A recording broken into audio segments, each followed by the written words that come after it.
रक्षा करने वाले अपने सारे शहीद सुरक्षा कर्मियों के प्रति अपनी हार्दिक श्रद्धांजलि अर्पित करता हूं, जिन्होंने की संसद की सुरक्षा में अपने प्राणों की आहुति दी है।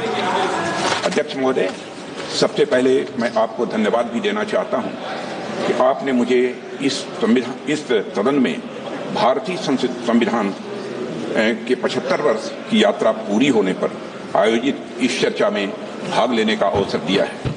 हम सब सौभाग्यशाली हैं कि हम भारतीय संविधान के अमृत महोत्सव के अध्यक्ष महोदय हम साक्षी बन रहे हैं। अध्यक्ष महोदय, 75 वर्ष पहले संविधान सभा ने न्यूली इंडिपेंडेंट इंडिया के लिए संविधान निर्माण का महान कार्य संपन्न किया था। लगभग 3 वर्षों के रिगरस डिबेट एंड डेलिब्रेशन के परिणाम स्वरूप हमें हमारा संविधान मिला है।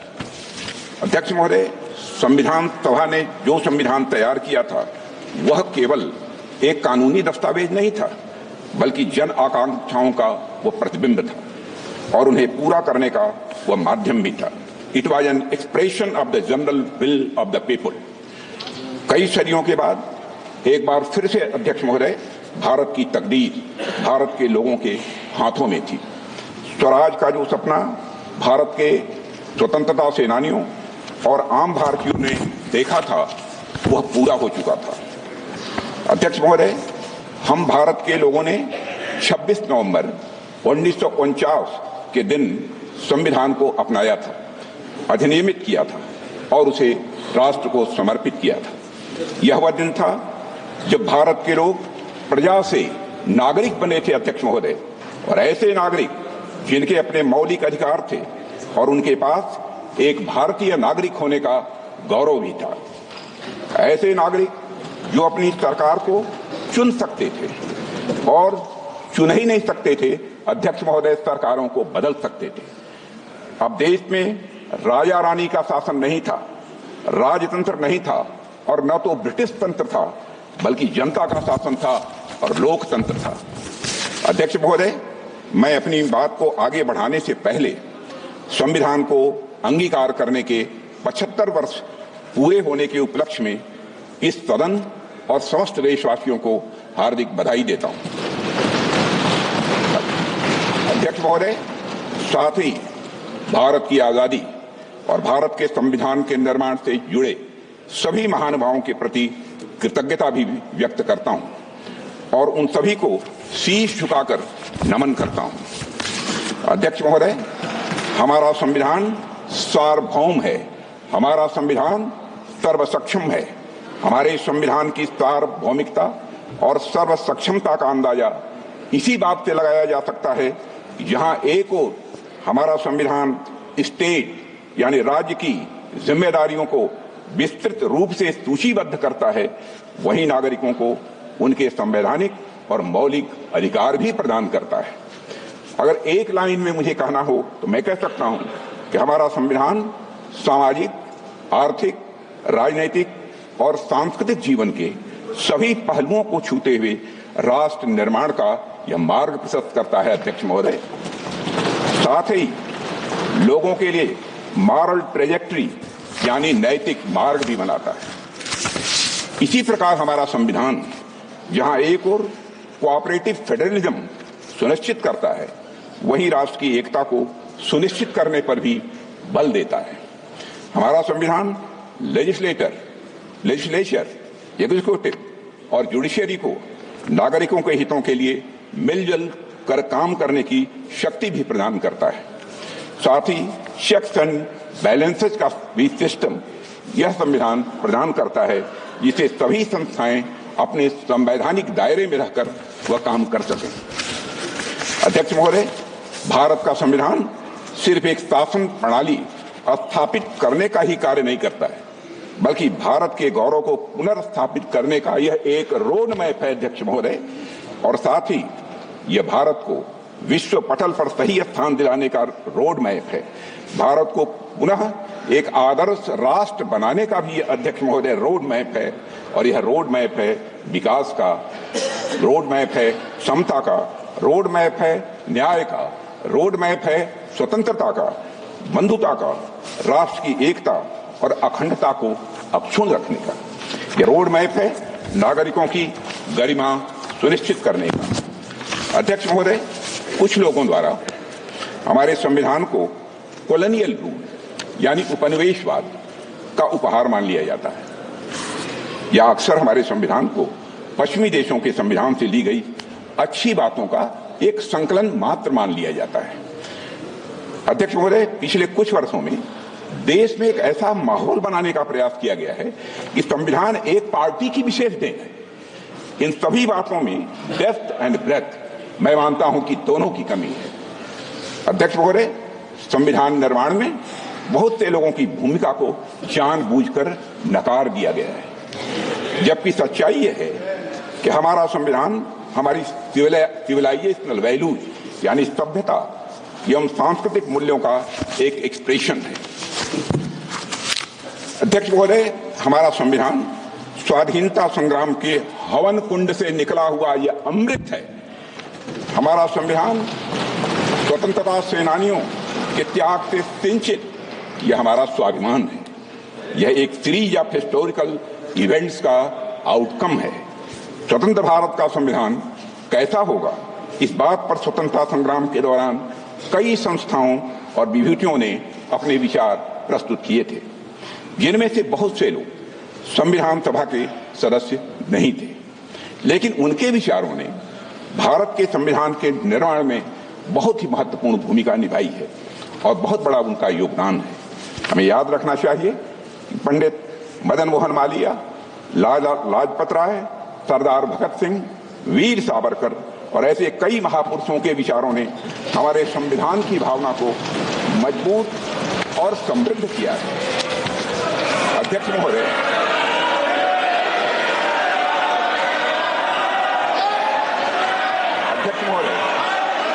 हमारी प्रेरणा स्रोत डॉक्टर श्यामा प्रसाद मुखर्जी का मानना था कि संविधान कलेक्टिव इफोर्ट और कंसेंसस का रिजल्ट होना चाहिए। मैं फिर से दोहराना चाहता हूं, हमारे प्रेरणा स्रोत डॉक्टर श्यामा प्रसाद मुखर्जी का यह मानना था कि संविधान कलेक्टिव इफोर्ट और कंसेंसस का रिजल्ट होना चाहिए। अध्यक्ष महोदय, हमारा संविधान इसी सामूहिक प्रयास और समझ का नतीजा। हमारे संविधान के लिखे जाने से 6 साल पहले यानी 1944 में लिखे गए constitution of the Hindustan free state नाम के दस्तावेज में कई बड़े नेताओं ने संविधान के बारे में अपने विचार दिए थे। इसमें सभी नागरिकों के लिए धार्मिक स्वतंत्रता सुनिश्चित करने की बात कही गई थी। इस बात का उल्लेख एक इमिनेंट ज्यूरिस्ट श्री अर्घसेन गुप्ता ने भी किया है। अध्यक्ष महोदय, उस दस्तावेज में प्रत्येक नागरिक को अपनी संस्कृति और भाषा की रक्षा करने का भी अधिकार दिया गया था। सरकार को रिलीजन के आधार पर भेदभाव करने से स्पष्ट रूप से प्रतिबंधित किया गया था। सार्वजनिक अनुदान प्राप्त करने वाले स्कूलों को रिलीजियस एजुकेशन देने की मनाही थी और यह भी स्पष्ट किया गया था कि स्टेट का कोई रिलीजन नहीं होगा, यानी वह सेकुलर होगा। और यह बात वे लोग कह रहे थे जिन्हें हमारे सामने बैठे कुछ लोगों के दल कांग्रेस के लोग कम्युनल कहा करते थे। यह बात उन लोगों ने कही थी। अध्यक्ष महोदय, constitution of the Hindustan free state से डॉक्टर श्यामा प्रसाद मुखर्जी बेहद प्रभावित थे। और अगर हम संविधान सभा की बहस को ध्यान से पढ़ें तो पता चलता है कि उन्होंने राष्ट्रीय एकता के लिए और अलगाववादी प्रवृत्तियों पर अंकुश लगाने के लिए एक मजबूत संघ यानी स्ट्रांग यूनियन की आवश्यकता पर विशेष बल दिया था और स्वतंत्रता और समानता के सिद्धांतों पर आधारित एक गणतांत्रिक संविधान की डॉक्टर श्यामा प्रसाद मुखर्जी ने वकालत भी की थी। हमारे वर्तमान संविधान में भी इन्हीं मूल्यों को अध्यक्ष महोदय प्राथमिकता दी गई है, मगर इस बात का कहीं उल्लेख नहीं मिलता है। एक पार्टी विशेष द्वारा संविधान निर्माण के कार्य को हाईजैक और एप्रोप्रिएट करने की कोशिश हमेशा से की गई है।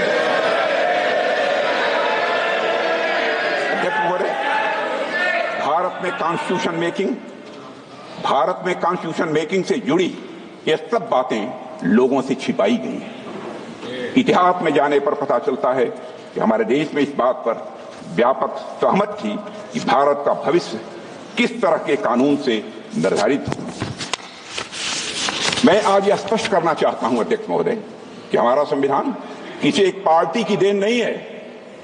भारत का संविधान भारत के लोगों के द्वारा भारत के विचारों के साथ भारत के मूल्यों के अनुरूप बनाया गया एक अनपैरेलल्ड ट्रांसफॉर्मेटिव यह डॉक्यूमेंट है।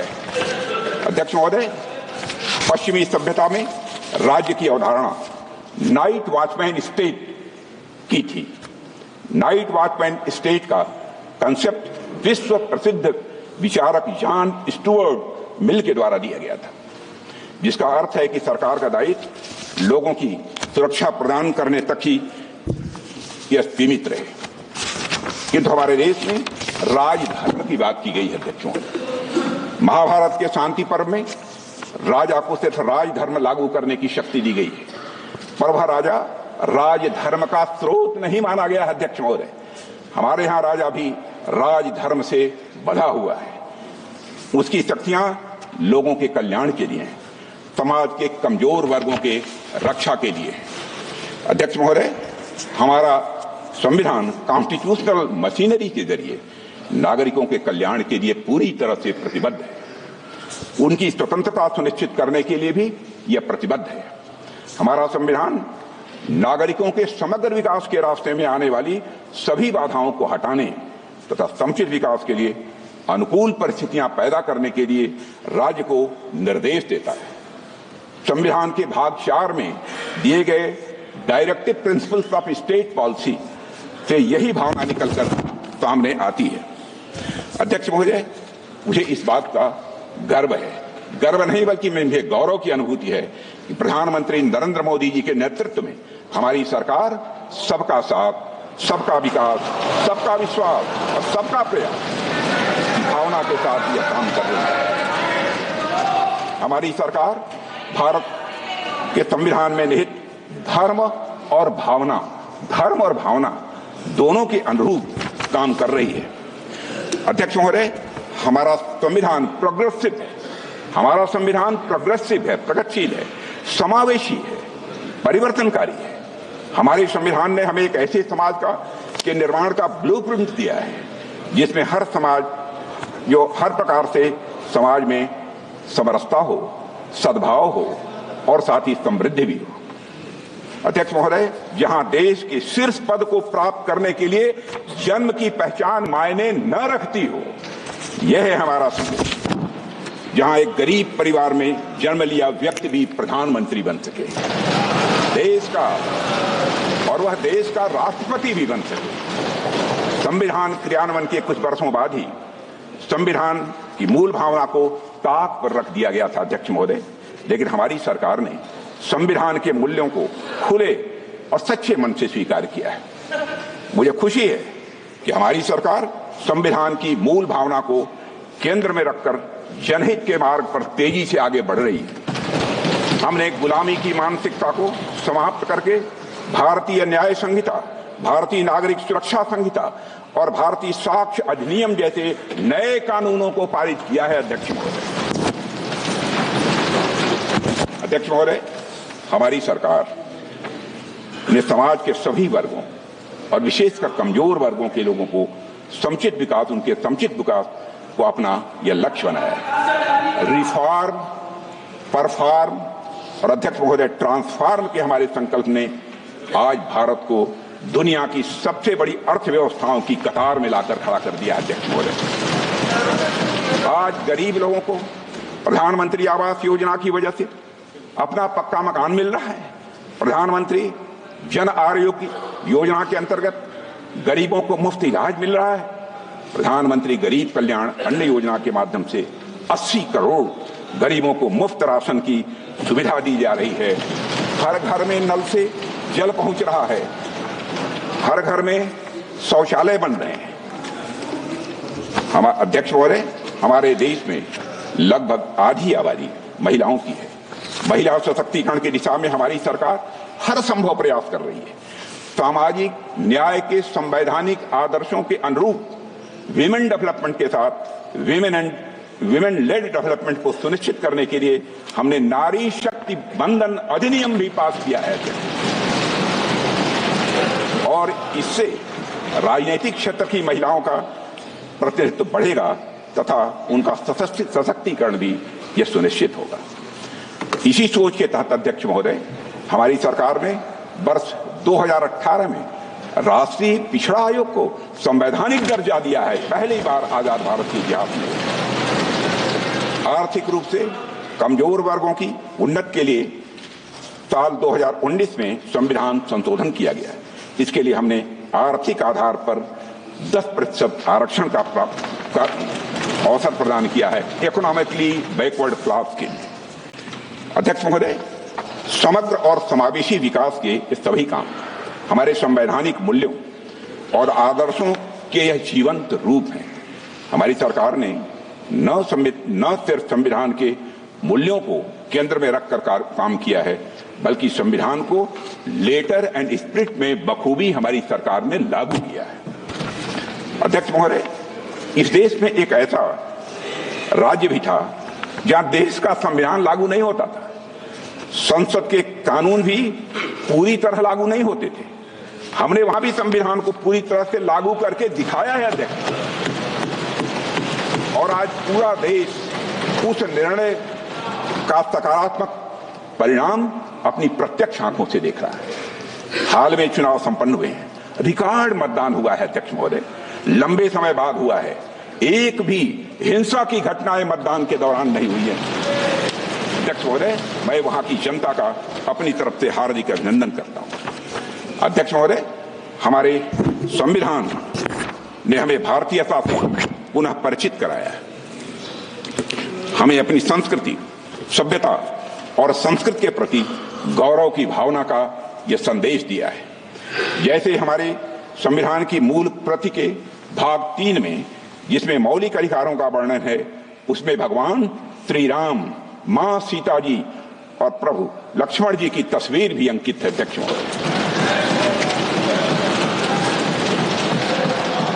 अध्यक्ष महोदय, संविधान की मूल प्रति के मुख पृष्ठ पर अजंता गुफाओं की पेंटिंग्स की छाप मिलती है, और अध्यक्ष महोदय, साथ ही कमल का फूल भी अंकित है।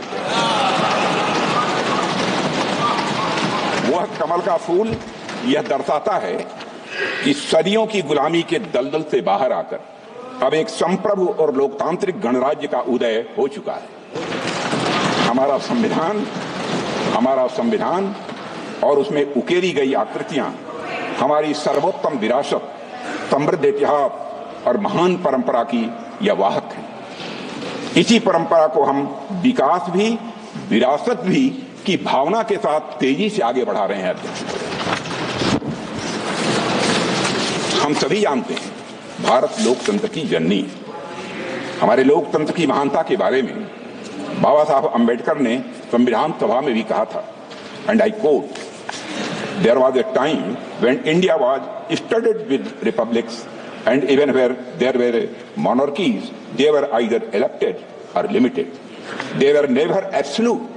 It is not that Indians did not know parliament or parliamentary procedure.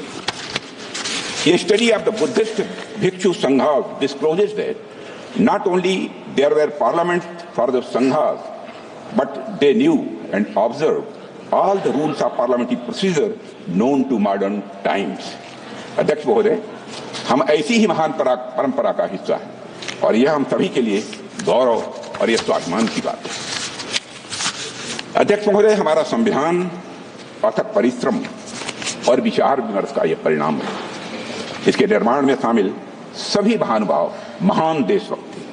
Doctor BR Ambedkar, Shri Alladi Krishna Swami Iyer, Shri KM Munshi, Shri Gopal Swami Iyengar, Shri Pandit Jawaharlal Nehru, Sardar Vallabh भाई पटेल, डॉक्टर राजेंद्र प्रसाद। जो मैं बोल रहा हूं वो सच्चाई है। डॉक्टर राजेंद्र प्रसाद और डॉक्टर श्यामा प्रसाद मुखर्जी जैसे नेताओं ने हमारे संविधान के निर्माण में अपनी महत्वपूर्ण भूमिका निभाई है और अपना महत्वपूर्ण योगदान दिया है। HB Kamat, PS Deshmukh, RK सिरवा, शिवबन लाल सक्सेना, ठाकुरदास भार्गव, KT शाह, और हृदयनाथ कुंजरू आदि जैसी महान विभूतियों ने अपने अनुभव और ज्ञान से हमारे संविधान को समृद्ध किया है। ड्राफ्टिंग कमेटी के सलाहकार BN राव और इसके मुख्य मसौदाकार YSN मुखर्जी अपने असाधारण योगदान के लिए आज भी याद किए जाते हैं। अध्यक्ष महोदय, अमूमन जब भी संविधान की बात की जाती है तो हम फाउंडिंग फादर्स की बात तो करते हैं, लेकिन फाउंडिंग मदर्स की बात नहीं करते। लेकिन आज मैं भारतीय गणतंत्र की उन फाउंडिंग मदर्स को भी अपनी श्रद्धांजलि अर्पित करना चाहता हूं, जिनका संविधान निर्माण में बहुत ही महत्वपूर्ण योगदान रहा है, और जितना कि हमारे फाउंडिंग फादर्स का रहा है। यहां मैं एक ऐसी पुस्तक का उल्लेख करना चाहता हूं अध्यक्ष महोदय, जो संविधान सभा की उन महिला सदस्यों की भूमिका का वर्णन करती है जिनके योगदान का इतिहास द्वारा उचित मूल्यांकन नहीं किया गया था। Founding mothers of the Indian republic पुस्तक का नाम है founding mothers of the Indian republic, gender politics of the framing of the constitution नामक यह किताब संविधान की महिला सदस्यों का जीवन चित्रण करते हुए संविधान के निर्माण में उनके योगदान पर विस्तृत प्रकाश डालती है। जब 24 जनवरी 1950 को भारतीय संविधान पर अध्यक्ष महोदय जनप्रतिनिधियों द्वारा हस्ताक्षर किए गए, तो उस दस्तावेज पर हस्ताक्षर करने वालों में 11 महिलाएं भी शामिल थी। उनके नामों का यहां पर मैं उल्लेख करना चाहूंगा, और मैं मानता हूं कि उल्लेख करना इस संसद के समक्ष आवश्यक भी है। जी दुर्गाबाई, अम्मू स्वामीनाथन, अमृत कौर, दक्षिणायनी वेलायुधन, हंस मेहता, रेणुका रे, सुचिता कृपलानी, पूर्णिमा बनर्जी, बेगम कुरैशिया, एजाज रसूल, कमला चौधरी और एनी मैस्करीन। अध्यक्ष महोदय,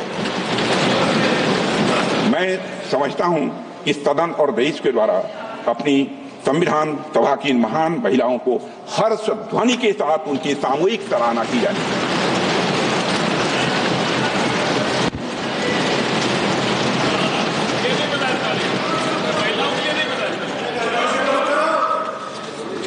अध्यक्ष महोदय, भारत का संविधान भारत और भारतीयता के मूल विचार की उपज है। भारतीय संविधान का संविधान निर्माण और लोकतंत्र के वैश्विक इतिहास में एक महत्वपूर्ण घटना और एक अनूठा अनुभव भी है। अध्यक्ष महोदय, जब अन्य एशियाई और अफ्रीकी देश उपनिवेशवाद से मुक्त हुए थे, तो उनका संविधान कॉलोनियल रूलर्स का एक पार्टिंग गिफ्ट था। इसके विपरीत भारतीयों ने अपना संविधान अपने लिए खुद रचा है। यह हम सबके लिए गौरव की बात है। अध्यक्ष महोदय, कई पोस्ट कॉलोनियल डेमोक्रेसीज और उनके संविधान ज्यादा लंबे समय तक टिक नहीं पाए, लेकिन भारतीय संविधान तमाम ऑनस्लॉट्स और चैलेंजेस के बावजूद बिना अपनी मूल भावना को खोए दुनिया के सबसे बड़े लोकतंत्र को बनाए रखने में महत्वपूर्ण भूमिका निरंतर निभा रहा है। अध्यक्ष महोदय, मैं मानता हूं कि इसकी बड़ी वजह है भारतीय समाज में लोकतांत्रिक मूल्यों के प्रति प्रतिबद्धता, न्यायविधि और संविधान के प्रति आदर और सम्मान का भाव। और आज जब हम संविधान के 75 वर्ष पूरे होने का अमृत महोत्सव मना रहे हैं, तो मैं इस अवसर पर संविधान की भावना की रक्षा सुनिश्चित करने में सर्वोच्च न्यायालय की भूमिका की भी मैं सराहना करना चाहता हूं। अध्यक्ष, संविधान के कस्टोडियन और इंटरप्रेटर के रूप में सुप्रीम कोर्ट की भूमिका को सहज रूप से हम सब स्वीकार करते हैं। अध्यक्ष महोदय, और अध्यक्ष महोदय, आज संविधान की रक्षा करने की बात की जा रही है। अध्यक्ष महोदय, आज संविधान की रक्षा करने की बात की जा रही है। यह हम सभी का कर्तव्य है। और अध्यक्ष महोदय, लेकिन हमें यह भी समझने की जरूरत है कि किसने संविधान का सम्मान किया है और किसने संविधान का अपमान किया है।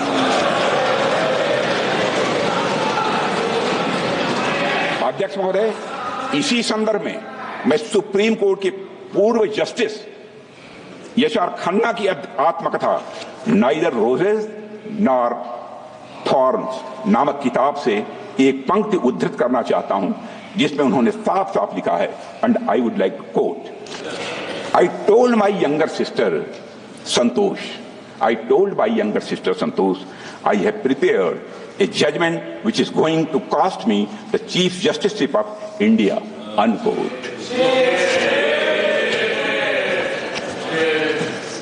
1976 की में घटना घटी, मैं 1976 में घटी।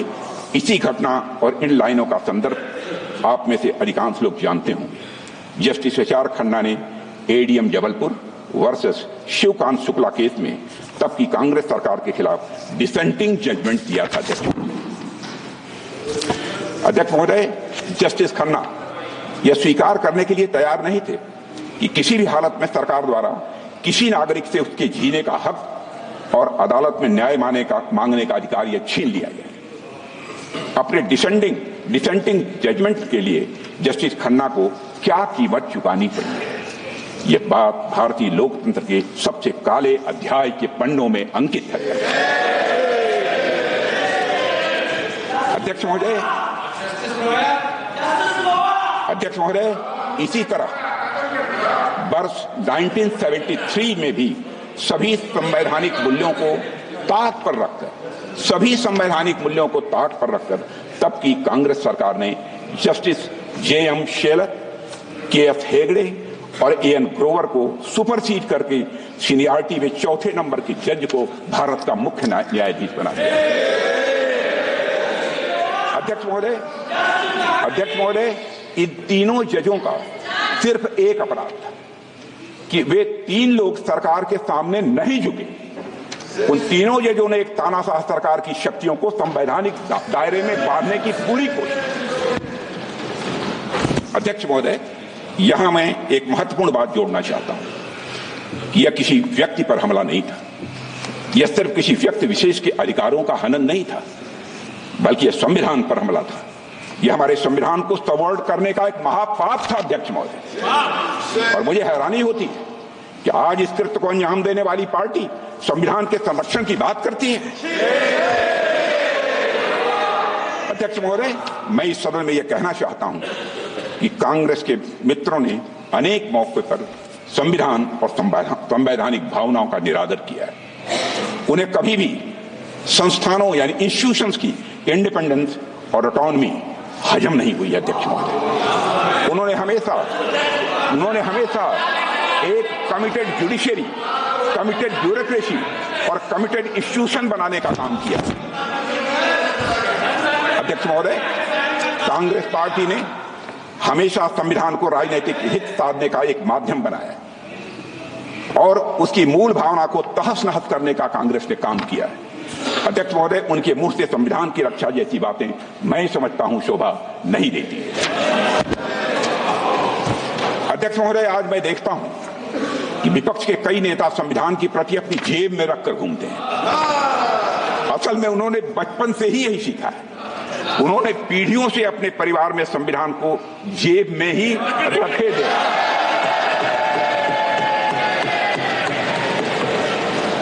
लेकिन अध्यक्ष महोदय, भारतीय जनता पार्टी संविधान को सिर माथे पर लगाती है। हमारा कमिटमेंट संविधान के प्रति पूरी तरह से साफ है। हमने कभी भी किसी इंस्टीट्यूशन की इंडिपेंडेंस और ऑटोनॉमी के साथ खिलवाड़ नहीं किया है। एक भी कोई ऐसी मिसाल नहीं मिली। संविधान के मूल्य हमारे लिए कहने या दिखाने भर की बात नहीं है। अध्यक्ष महोदय, कहने या दिखाने भर की यह बात नहीं है। संविधान के मूल्य, संविधान के द्वारा दिखाया गया मार्ग, संविधान के सिद्धांत हमारे मन में, वचन में, कर्म में हर जगह दिखाई पड़ेंगे। अध्यक्ष महोदय, हमारे संविधान निर्माताओं ने हमें एक लिविंग डॉक्यूमेंट दिया है।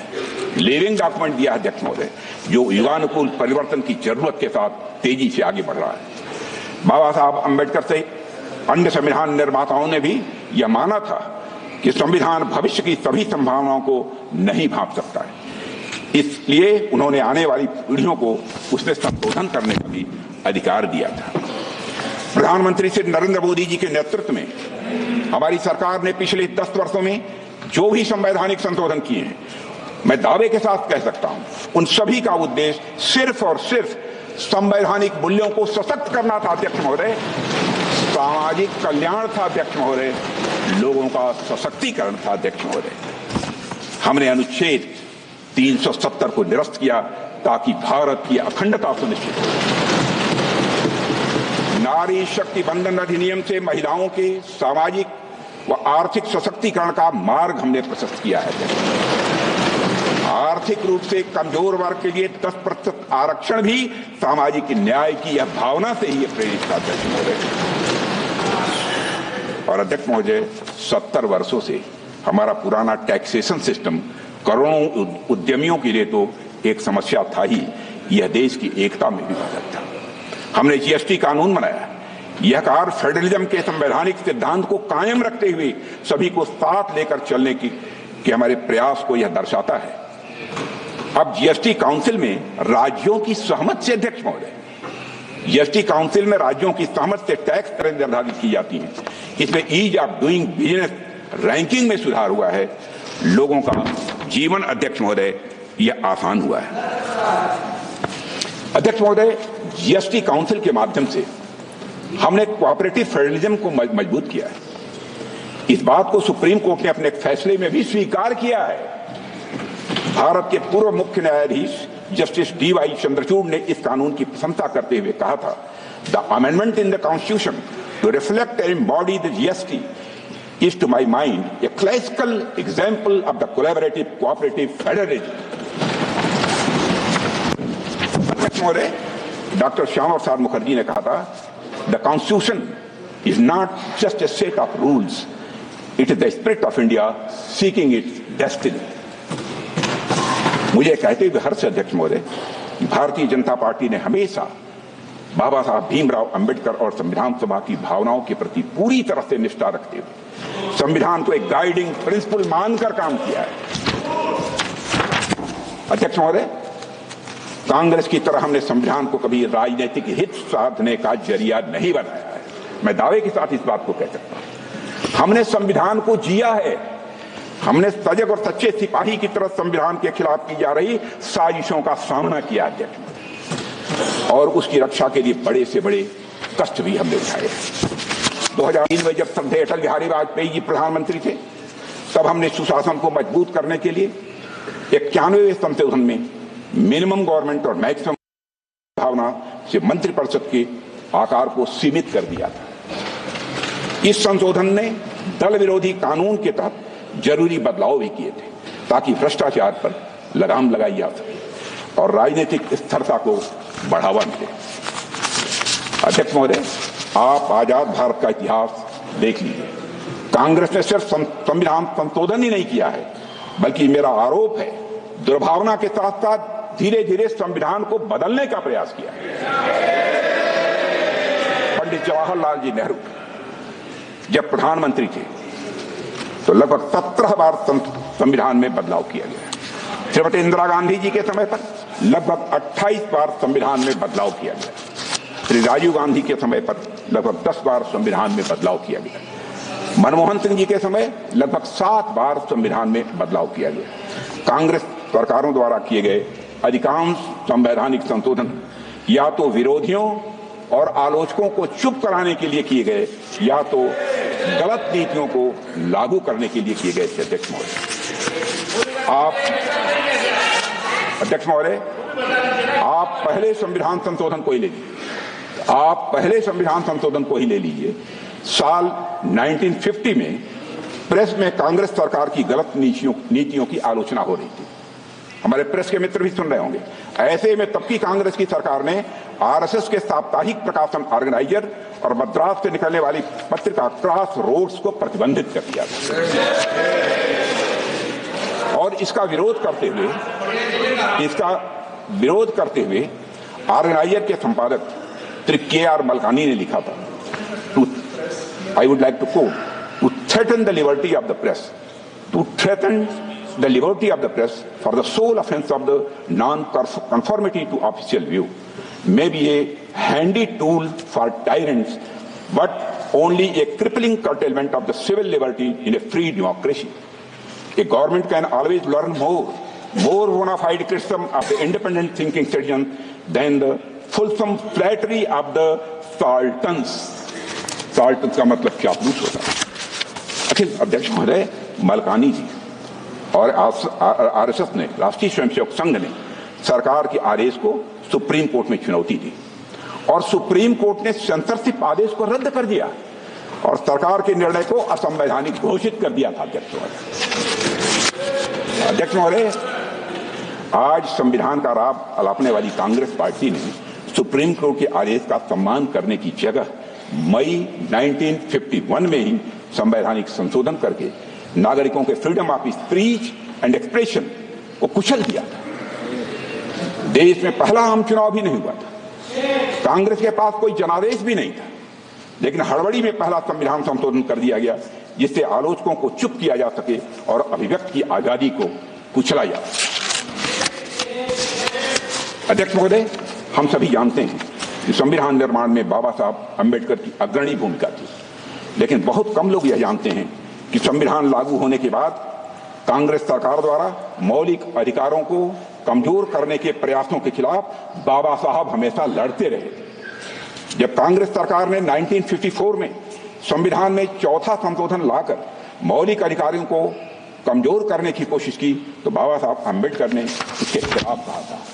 I would like to quote, I am sorry to say that this attitude of treating the fundamental rights with contempt as though there were no consequence that they could be trodden upon at any time with the convenience of the majority or the wishes of the party chief is an attitude that may easily lead to some dangerous consequences in the future. And I feel very sorry that even a matter of this sort, namely the infringement of or the deviation from fundamental rights, is being treated by the party in power as though it was a matter of no moment at all. Unquote. अध्यक्ष महोदय, कांग्रेस और उसके नेताओं के द्वारा नागरिकों के मौलिक अधिकारों को कुचलने की जिस एटीट्यूड की बात बाबा साहब ने की थी, कांग्रेस ने उसी एटीट्यूड को सत्ता में होने के दौरान बार बार दोहराया। मैं कांग्रेस सरकार द्वारा किए गए कुछ संवैधानिक संशोधनों का यहाँ पर मैं उल्लेख करना चाहता हूँ, जिनके द्वारा संविधान और उसमें निहित भावना को ही नष्ट करने की कोशिश की गई। अध्यक्ष महोदय, साल 1975 में हुए 38वें 40th संविधान संशोधन से आपातकाल यानी इमरजेंसी लगाने के निर्णय को नॉन जस्टिशिएबल बनाने की कोशिश की गई। इलेक्शन लॉ अमेंडमेंट बिल लाया गया जिसका एकमात्र उद्देश्य उन सभी इलेक्टोरल मैल प्रैक्टिसेस को ह्यूमिलिटी देना था जिसके कारण श्रीमती इंदिरा गांधी के चुनाव को चुनौती दी गई। कल्पना कर सकते हैं अध्यक्ष महोदय, एक निंदनीय संशोधन जो अंततः लैप्स हो गया वह था 1976 में किया गया 41वां संविधान संशोधन विधेयक। इस संशोधन का उद्देश्य, मैं तुरंत का ध्यान आकर्षित करना चाहता हूं अध्यक्ष महोदय, इस संशोधन का उद्देश्य प्रधानमंत्री, राज्यपाल और राष्ट्रपति को पद ग्रहण करने से पहले उनके कार्यकाल के दौरान किए गए सभी कार्यों के लिए आपराधिक जो है मुकदमों से इम्यूनिटी प्रदान करना था, चाहे जो भी अपराध किए सब क्षम्य थे। अध्यक्ष महोदय, इसका मतलब यह था सबसे जघन्य अपराध करने वाला व्यक्ति भी अगर एक दिन के लिए भी संवैधानिक पद पर बैठ जाए तो उसके सभी अपराध माफ। कैसे देश माफ कर सकता है? अध्यक्ष महोदय, संवैधानिक शक्तियों का दुरुपयोग यही नहीं रुका। 28 अगस्त 1976 को 42वां संविधान संशोधन पेश किया गया था जिसमें प्रोविजंस थे कि किसी भी कानून की संवैधानिकता केवल 7 न्यायाधीशों द्वारा ही तय की जा सकती है और किसी भी कानून को केवल 2/3 बहुमत से ही रद्द किया जा सकता है। अध्यक्ष महोदय, क्षमा कीजिए, क्या यह सब एक तानाशाह द्वारा अपने निजी स्वार्थ के लिए संविधान को विकृत करने का यह भरसक प्रयास नहीं था? अध्यक्ष महोदय, बेसिक स्ट्रक्चर के सिद्धांत को नकारने के लिए 42वें संविधान संशोधन के द्वारा यह प्राविधान किया गया था कि आर्टिकल 368 के तहत किया गया प्रत्येक संवैधानिक संशोधन यह वैध होगा। जैसा कि आप जानते हैं कि आर्टिकल 368 के माध्यम से संविधान में संशोधन की व्यवस्था की गई है और संविधान में लोकसभा का कार्यकाल भी बढ़ाकर 6 साल कर दिया गया। अध्यक्ष महोदय, क्या यह पूरे संविधान को एक तानाशाह के उद्देश्यों की पूर्ति का एक माध्यम मात्र बनाने का यह षड्यंत्र नहीं था? क्या यह सब जनता को फिर से प्रजा बनाने की यह साजिश नहीं थी? अध्यक्ष महोदय, आज उसी पार्टी के लोग संविधान का इस्तेमाल दुष्प्रचार के लिए कर रहे हैं। आज उसी पार्टी के लोग जात के आधार पर जनगणना कराना चाहते, कराएं, हमें कोई आपत्ति नहीं, लेकिन मैं जानना चाहता हूं कि देश की जनता की आंखों में धूल झोंक कर राजनीति नहीं की जानी चाहिए। राजनीति करनी है तो जनता की आंखों में आंख डालकर राजनीति आपको एक ब्लूप्रिंट लेकर आना चाहिए, एक मसौदा लेकर आना चाहिए, ऐसा मसौदा जिसमें कि यह पूरी तरह से स्पष्ट हो, जो जातिगत जनगणना कराएंगे किस जाति को आरक्षण का कितना प्रतिशत देंगे, इसका भी खुलासा होना चाहिए। और मैं चाहूंगा कि ऐसा मसौदा तैयार होता है तो अध्यक्ष महोदय, यदि यह संसद सहमत हो, यदि आपकी अनुमति हो, तो उस पर संसद में चर्चा भी हो सकती है।